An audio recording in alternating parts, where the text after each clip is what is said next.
Good morning, good morning, good morning mga kapro. Sa tanan nga mga viewers diha nga nagmonitor karong adlaw.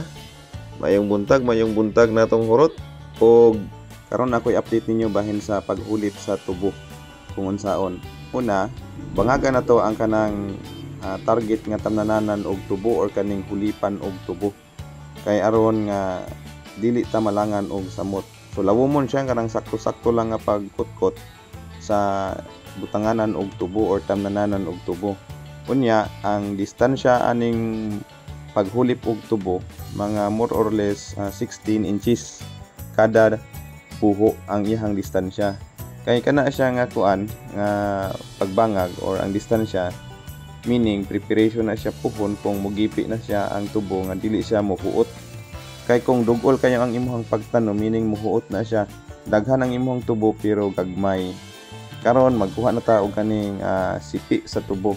Pilion to nimo kung asa ang kanang medyo daghan og tumpok og imong kuhaan og tag-usa, tag-duha, tag-tulo, depende kung daghan gyud siya. Pagkahuman, putla na siya sa tumoy.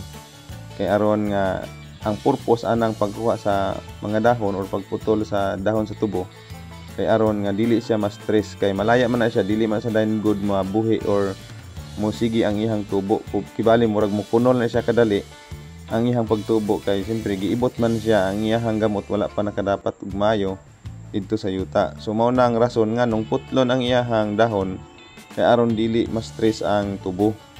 Nga pagtubo sa ihang udlot, ang tanan nga nutrient sa yuta didto mo focus sa katong udlot nga pag-o nga ni tree block. So itanom na siya. Pag humagtanom, abunuhan, pero be sure sa imong pagtanom kinahanglan gyud na nimo nga ilubong og maayo kanang huot ang yuta, kay aron ang penetration sa gamot dito sa ilawom dasig o kanang makapaak dayon siya sa yuta. Kay kung luag nang imong pagtanom, kung huypon na siya sa hangin, dasig na siya ma-stress ang gamot. So meaning dilatar na ang pagtubo sa tubo. So inganaon na siya kasimple kung unsaon pagtanom sa tubo. Karon mao na ni ang mga hinulipan or mga nahulit nga mga tubo. Mga more or less mga 300 ni siya kapunuan ang gipanghulip namo. Sa daptin mi nagsugod kay aron nga matamat didto paingon pa tunga. Kay daghang huliponon sa daptin. So ang daptin mo giuna kay sayang pud kaayo kung dili mahulipan. Daghan na sa kayo. So puhon daghan na po siya gipi. Depende gyapon ang paggipi, depende po na siya sa pag-abono. Kung daghan imong abono, daghan po og gipi, kay tambok man ang imong tubo. So inganaon siya pag hulip. Ini nga variety nga tubo, kuan ni siya kanang 2017. So kung imo siyang tutukan og maayo ang punuan sa tubo or ang iyang lawas sa tubo, murag kahawig ni siya sa 947 nga variety o RC99 nga variety.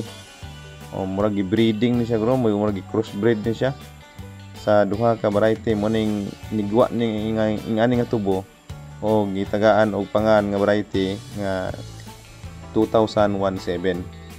So karon gikan karon 6 month pa ni siya matapas. So manghinaot ta nga dagko or daghan ni siya og kuan dagkong tinulin maabot puhon. Hinaot nga naamoy nakatunan sa ako ang video kung unsaon paghulip sa tubo. Mayong buntag na to.